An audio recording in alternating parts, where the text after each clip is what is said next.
मैं नहीं जानता हूं कि आज के इस समारंभ पर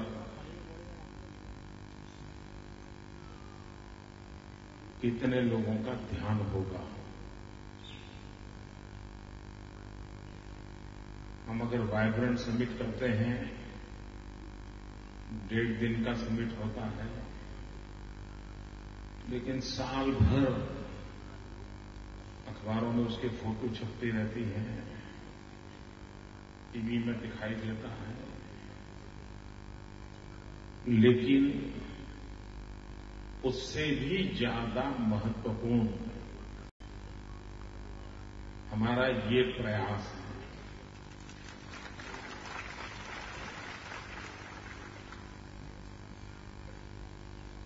जिसमें गरीब से गरीब व्यक्ति को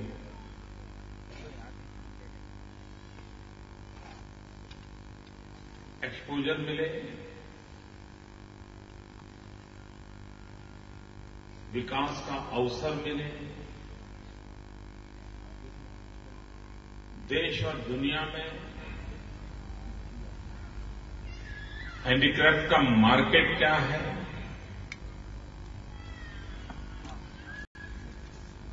किस प्रकार से उसमें बदलाव आ रहे हैं,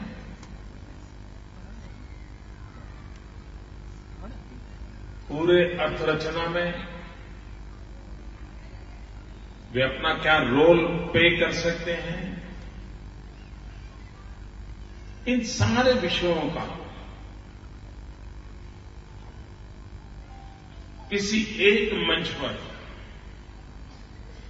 किसी एक समारोह में चिंतन मनन हो और विकास की नई ऊंचाइयों को पार करने का प्रयास हो।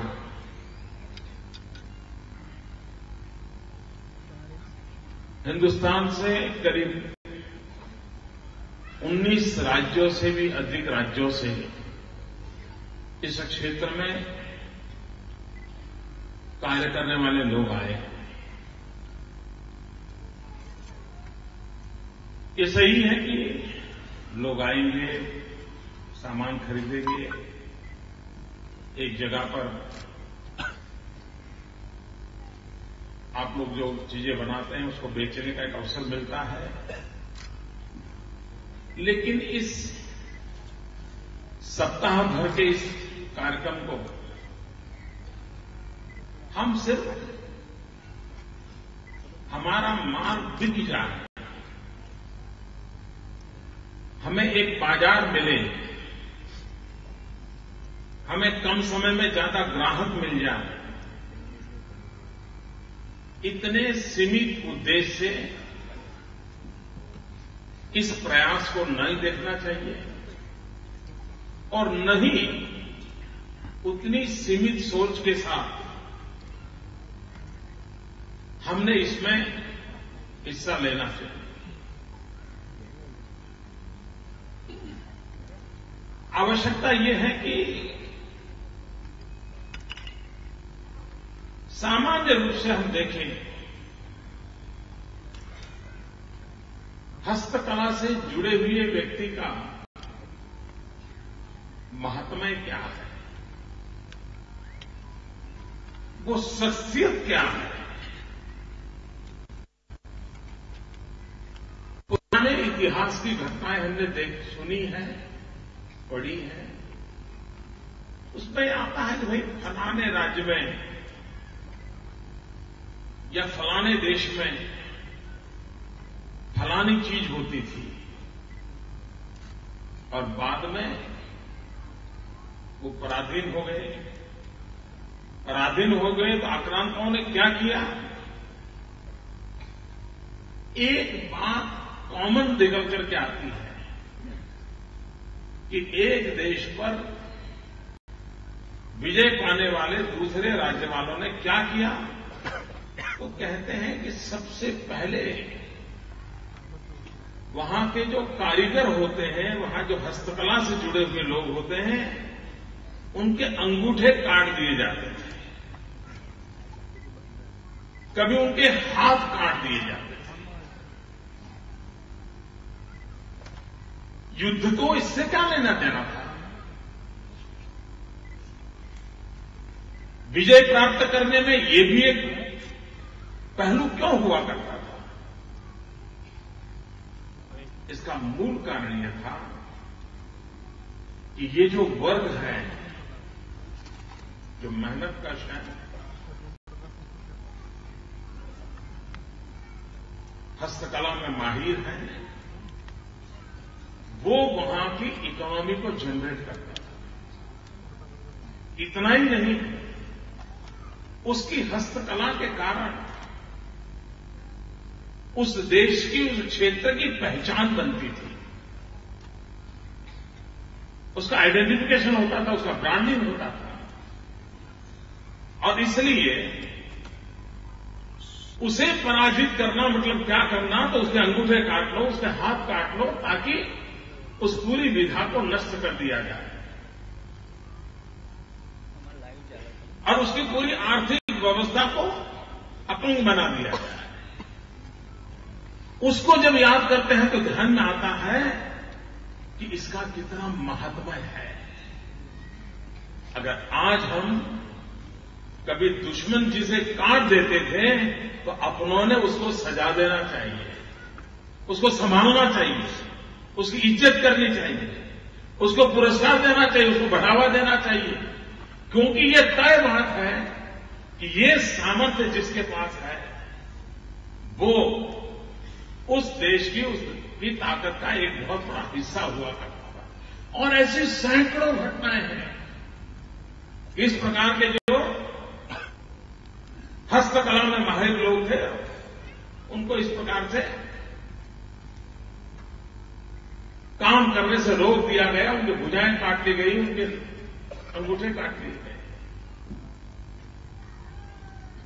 दुश्मनों को जितना महत्व इन बात का था, अपनों को उसका मूल्य ज्यादा होना चाहिए। इसलिए सरकार की हमारी कोशिश ये है, अगर हम इंक्लूसिव ग्रोथ की बात करते हैं तो गरीब से गरीब व्यक्ति को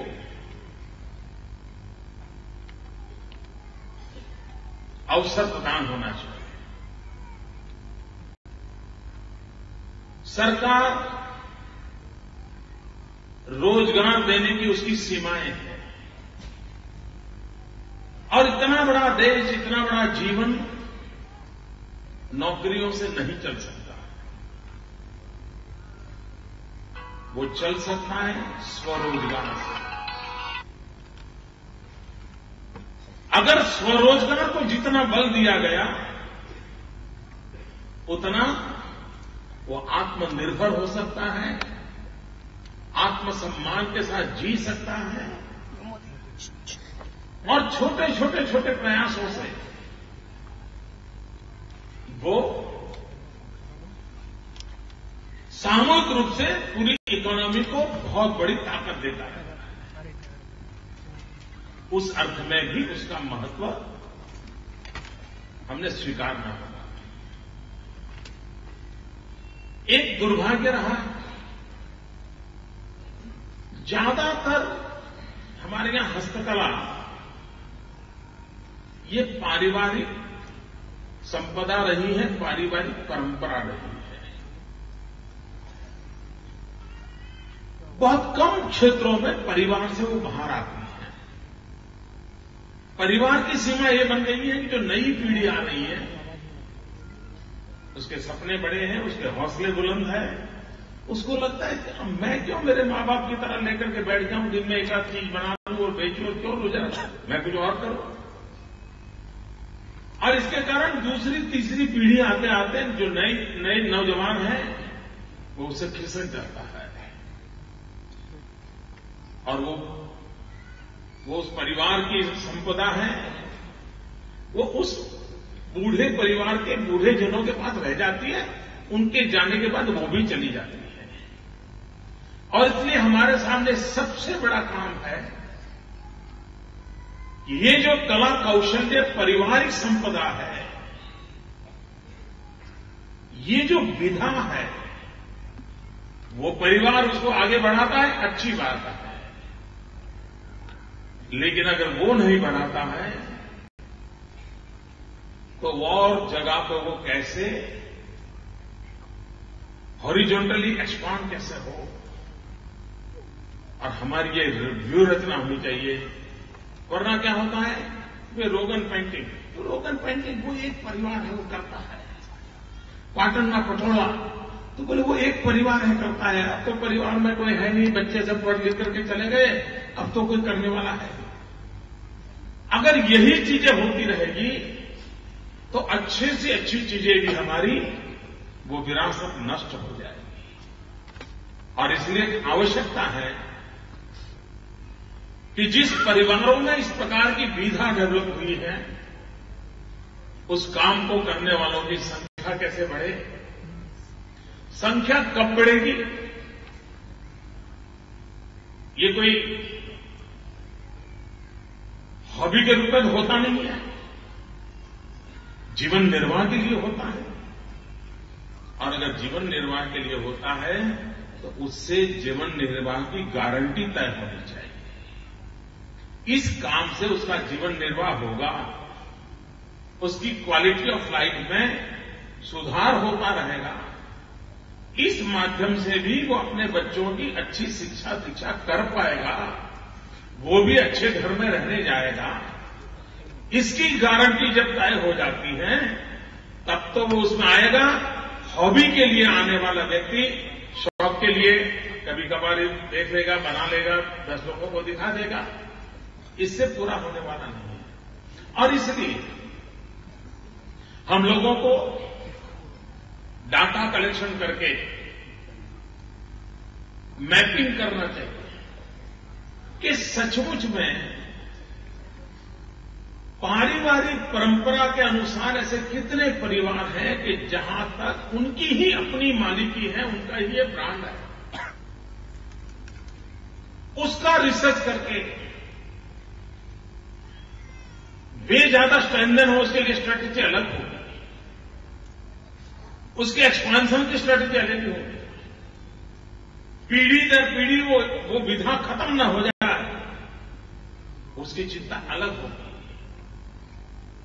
उसी प्रकार से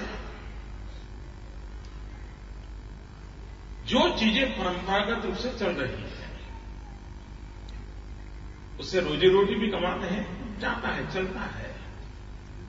लेकिन अब वक्त बदल चुका है। पहले के जमाने में आपका जो हैंडीक्राफ्ट था, उसका आपने गांव में मार्केट था, जिले में था, तहसील में था, राज्य में था, और कोई कंपटीशन नहीं थी तो कभी न कभी आपका माल बिक जाता था। अगर लीडर के अंदर बेलन बनाने वाले लोग होंगे तो उनके बेलन, तो उनकी रोजी रोटी चल जाए, उतना मार्केट मिल जाता था। लेकिन अब दुनिया के बाजार में से बेलन आकर के डंप होने लगे हैं, और वो अगर 10 रुपए का बेलन बनाता है और दुनिया के मार्केट से 6 रुपए का बेलन आ जाता है, तो ईडर का बेलन कौन खरीदेगा। ये इतनी बड़ी जब चले जा रही है तो हम लोगों के लिए आवश्यक होता है मैन्युफैक्चरिंग के सारे मीन्स बदलना, क्वालिटी अपग्रेडेशन करना, टेक्नोलॉजी अपग्रेडेशन करना, प्रोडक्ट में इनोवेशंस करना, यूजर फ्रेंडली प्रोडक्ट कैसे बने, ड्यूरेबिलिटी कैसे बढ़े,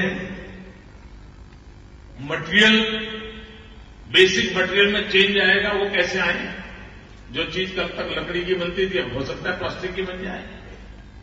यानी ये जब तक इनोवेशन के लिए, रिसर्च के लिए, और एक छोटा व्यक्ति अकेला नहीं कर सकता, ये राज्य सरकार की मदद से मिल बैठ करके करना पड़ता है, तब जाकर के नई रिसर्च होती है, नई डिजाइनें आती हैं।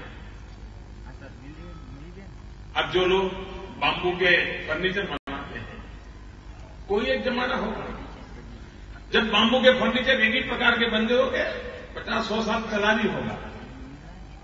लेकिन अब बांबू फर्नीचर वाला हर साल अगर नई डिजाइन नहीं लाता है नया इनोवेशन नहीं लाता है, मार्केट में नई प्रोडक्ट नहीं रखता है, तो उसके लिए टिकना बहुत मुश्किल है। लेकिन एक बाम्बू वाले के लिए बस का रोग नहीं है, तो वो डिजाइन करे, वो तो करना पड़ेगा। कोई एनआईटी के नौजवानों को पकड़ के उनका जॉब असाइन करके कहा जाए, जरा 50 नई चीजें बनाओ भाई, इनोवेशन करो, तब जाकर के बाम्बू के क्षेत्र में इनोवेशन आएगा और तब जाकर के मार्केटिंग। हमारे यहां एक बार हमने जब नया मैं मुख्यमंत्री बना, तो मैंने डांग और उस इलाके से हमारे जो बाम्बू के काम करने वाले लोग थे, उनको मैंने असम नागालैंड भेजा था पढ़ने के लिए,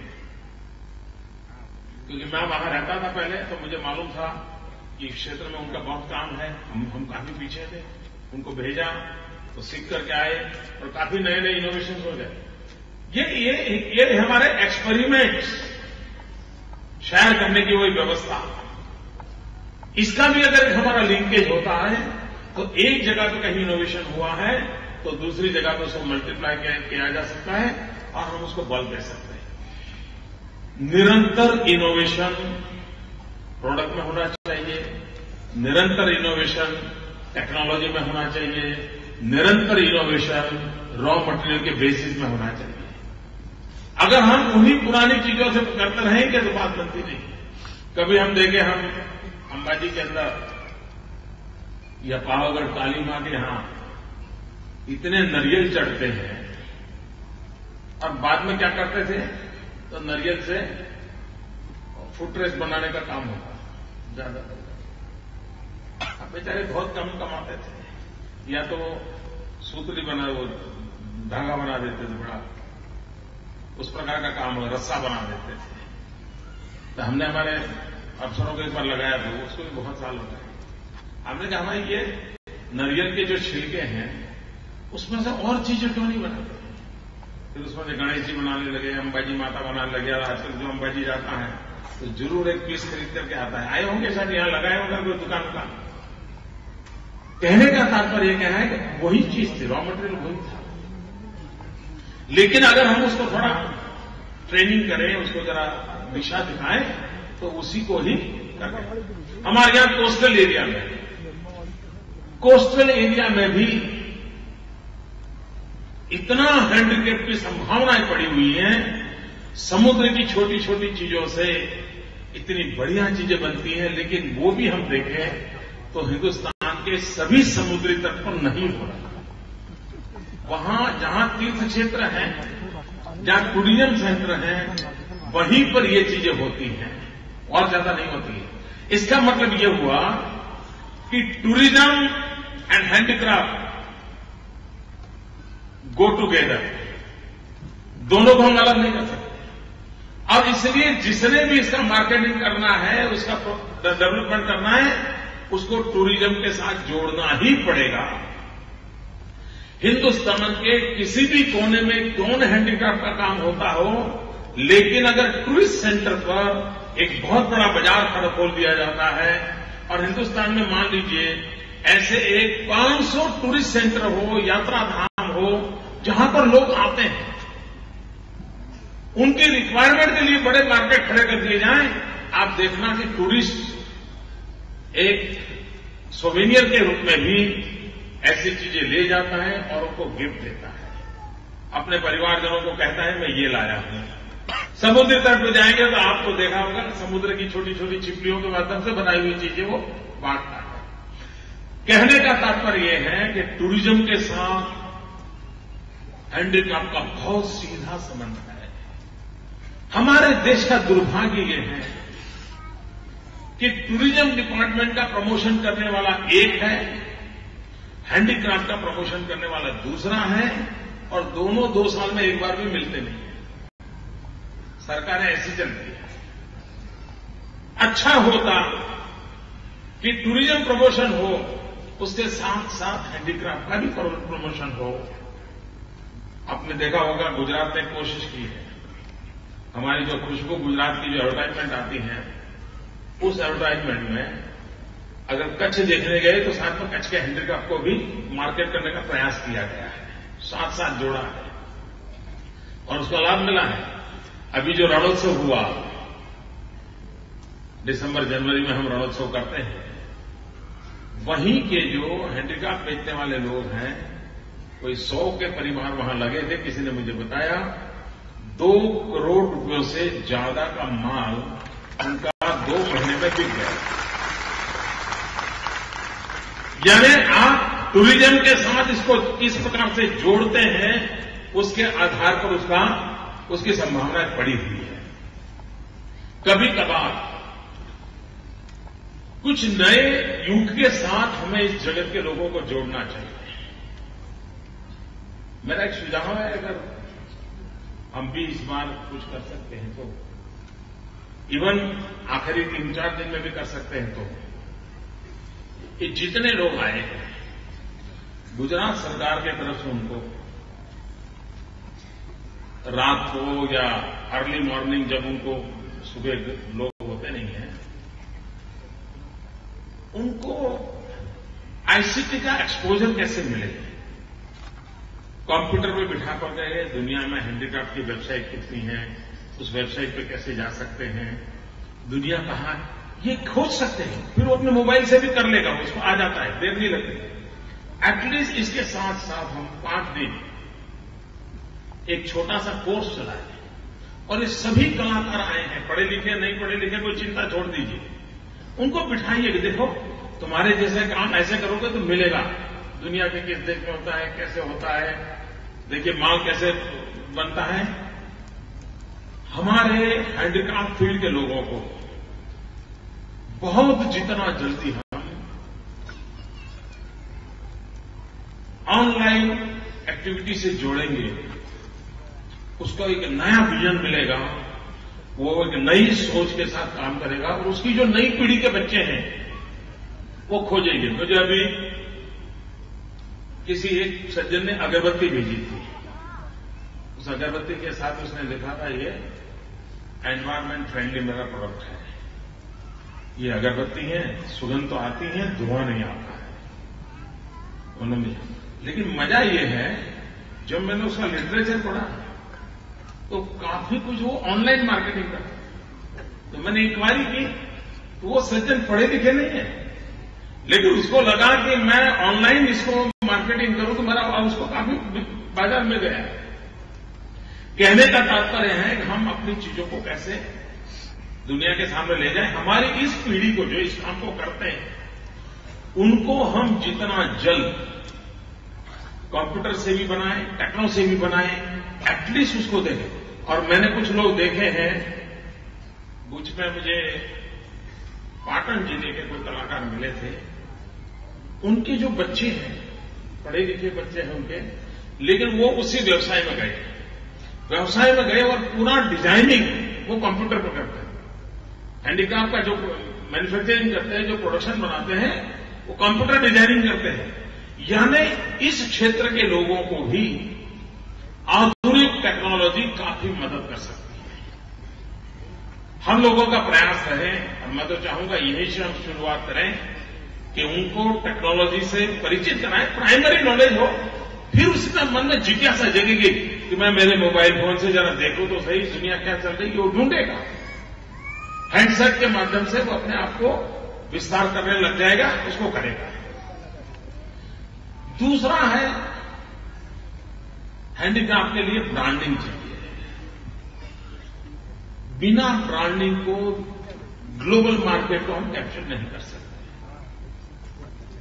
इसके लिए कोई कोई कॉमन प्लेटफॉर्म तैयार होना चाहिए, कोई बड़ा नाम एक लॉन्च करना चाहिए। हर चीज के साथ नाम अगर जुड़ता है तो वो बनाने वाले हजारों जगह पे हो सकते हैं, लेकिन ब्रांड नेम एक हो सकता है, उसके कारण ग्लोबली उसकी ताकत बढ़ती है। दूसरा, ये जो चीजें बनाते हैं ना, वो भले भाले लोग हैं, मेहनत करते हैं, शाम का रोजी रोटी कमाते हैं। उसी चीज को दुनिया जो भाषा समझती है, उस भाषा में हम रख सकते हैं। मान लीजिए किसी ने एक चेयर बनाई और अगर उसने वहां लिख दिया बढ़िया ढंग से, सच्चा लिखना चाहिए, झूठ नहीं लिखना चाहिए, लेकिन कहे कि इस चेयर पे बैठने से हेल्थ व्यू पॉइंट से इतने फायदे होते हैं, इसकी रचना ऐसी है तो कमर ऐसी रहती है, कमर ऐसी रहती है तो फायदा इतना होता है, उसके कारण बुद्धि तेज चलती है, उसके कारण अगर ठीक से इसका पैम्पलेट बनाते रिसर्च करके।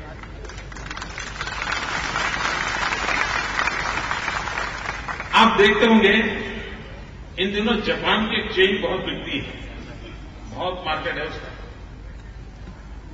क्या है तो उन्होंने लिखा है अपने पैम्पलेट में कि चेन है जो पूरे दिन शरीर को एनर्जी देती है। चेन के अंदर जितने मेटल्स हैं उस मेटल के अपने एक विशेषता, आप किसी ने रिसर्च किया लेने वालों को नहीं करता है, पढ़ करके वो लगा देता है, उसको पहन करके घूमता रहता है। इसका मतलब यह हुआ कि हमारी इन चीजों में जिसमें हो इसका ये महात्म्य है, ये महात्म्य हम इसके साथ जोड़ें, दिखने में अच्छा हो, घर का कोना संभाले, ऐसा नहीं। जैसा किसी ने वो एक आता था पिरामिड टाइप, बोले घर में रखते हैं तो घर में बहुत बड़ा सुख आता है, ऐसा कहते हैं, ऐसा कुछ आता था, मुझे मालूम नहीं ऐसा कुछ, क्योंकि मैंने सुना है उसका मार्केटिंग हो गया, काफी माल बिक गया उसका। हम अंधश्रद्धा की बात के पक्षकार में बिल्कुल नहीं है, लेकिन जिन चीजों में ताकत है, जो सचमुच में प्रूवन है और टेक्नोलॉजिकली कुछ चीजें प्रूवन है, उन चीजों को हम कैसे मार्केट करें इसके साथ। हमारी प्रोडक्ट एनवायरमेंट फ्रेंडली है, जगत में एक बहुत बड़ा क्लास है। कुछ लोग तो इतने एक्सट्रीम होते हैं कि अगर वो बंबू की चेयर ले और हम कहें कि बंबू ऑर्गेनिक है, अब खाना तो है नहीं बाम्बू को, लेकिन फिर भी उसको अच्छा लगा, अच्छा ऑर्गेनिक बाम्बू है, ले लो।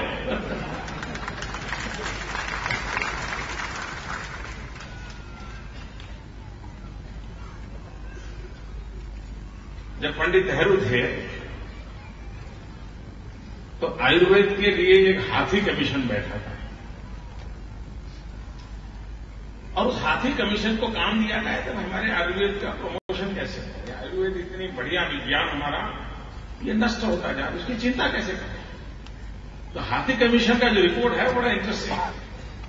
उस हाथी कमीशन के रिपोर्ट के बिगिनिंग में लिखा है कि आयुर्वेद अच्छा है, बुरा है, उपयोगी है, नहीं है, उसके तो बाद में देखा जाएगा।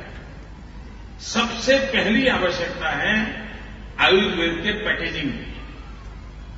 ये जो पुड़िया वाला खेल है वो लंबे दिन नहीं चलेगा। थैली भर में पत्तियां ले जाओ और उबाल करके फिर पियो तो कौन करेगा, उसको रेडीमेड चाहिए, पैकेजिंग चाहिए। और हाथी कमीशन ने सबसे बड़ा आग्रह किया था कि जितना बढ़िया पैकेजिंग होगा उतनी आयुर्वेद की बिक्री की संभावना है। हमारे हैंडीक्राफ्ट में भी हम लोगों ने इस विषय पर अलग से सोचने की आवश्यकता है कि उसका पैकेजिंग कैसा होगा। पैकेजिंग के काम में भी हैंडीक्राफ्ट को डेवलप किया हो, नॉट नेसेसरी कि किसी कंपनी से हम पैकेजिंग मटेरियल लाएं और उसमें भी एक गुड़िया रखें, नहीं, उसके पैकेजिंग को भी उस प्रकार से डेवलप करना चाहिए। बिना पैकेजिंग को, बिना ब्रांडिंग को, बिना मार्केटिंग को और बिना कनेक्टिविटी को, जो क्लाइंट है उसके साथ कनेक्टिविटी चाहिए, उसकी रिक्वायरमेंट के साथ अनुकूल होना चाहिए। आप उसको एक लकड़ी की भी टुकड़ी दो और उसको समझाओ कि रात को गद्दे के पास सो करके रखने से ये स्मेल आती है, तुम्हें नींद बहुत अच्छी आएगी, वो कहेगा चलो यार ले लो, 10 रुपए की है, क्या है। फिर घर जाकर के 10 रुपए के काम की सुगंध वैसे भी आती है।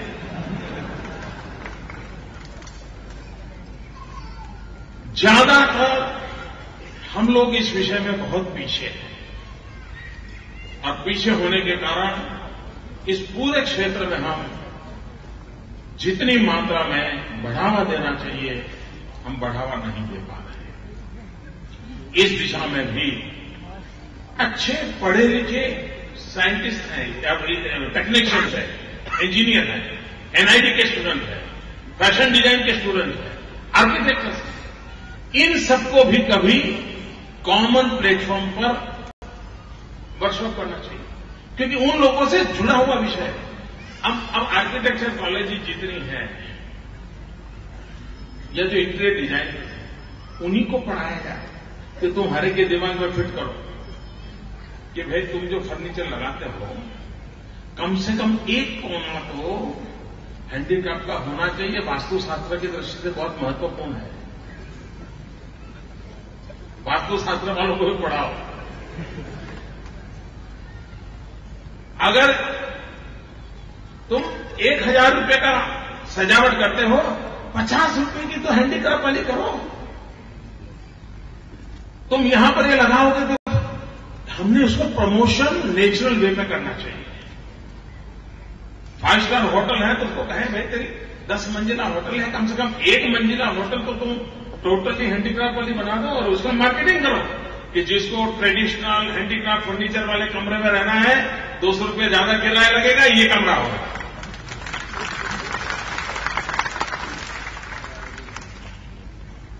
हम एक ही चीज को कितने प्रकार से प्रमोट कर सकते हैं, हम कितने आग्रह से कर सकते हैं, इस विषय में हमें जितना ध्यान देना चाहिए। मेले लगाते हैं, लोग आते हैं, जिनकी रुचि है, नई नई चीजें होती हैं, ले जाते हैं, वो एक रास्ता है। लेकिन एक परमानेंट प्लेसमेंट वो उसको कैसे मिले। और आज एनवायरमेंट फ्रेंडली लिविंग की बात हर एक के गले उतरती है।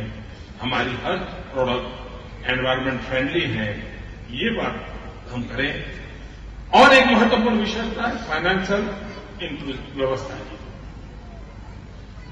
जब भी हम ऐसी चीजें करते हैं, हमारे फाइनेंशियल वर्ल्ड बैंकिंग सेक्टर को ये कंपलसरी करना चाहिए बैटरिंग के साथ। उनका मेला लगा है, देखिए ये इतना प्रोडक्ट कर रहे हैं कि इतनी कैपेसिटी, इतना मार्केट है, तो फाइनेंशियल हेल्प होनी चाहिए। दुनिया के बाजार में हैंडीक्राफ्ट हिंदुस्तान का बहुत बड़ी मात्रा में जा सकता है। ऐसा नहीं है कि दुनिया में दरवाजे बंद है, पहुंचने की आवश्यकता है। आज ऑनलाइन प्लेटफॉर्म के कारण पहुंचना मुश्किल नहीं है और हम उसको अगर पहुंच पाते हैं, मुझे विश्वास है मित्रों कि हम हैंडीक्राफ्ट के क्षेत्र में ग्लोबल पोजीशनिंग कर सकते हैं। और हमारा मकसद रहना चाहिए ग्लोबल पोजीशनिंग का।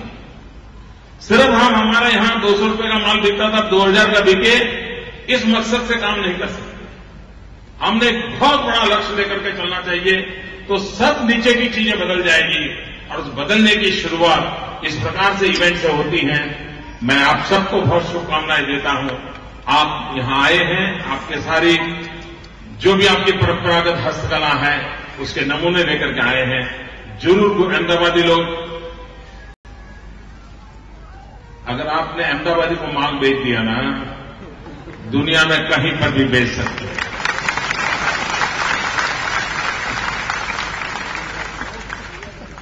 और मुझे विश्वास है कि आप बराबर बेच करके जाओगे। बहुत बहुत शुभकामनाएं। जो वादे नहीं इरादे लेकर आए हैं, ऐसे मान्यवर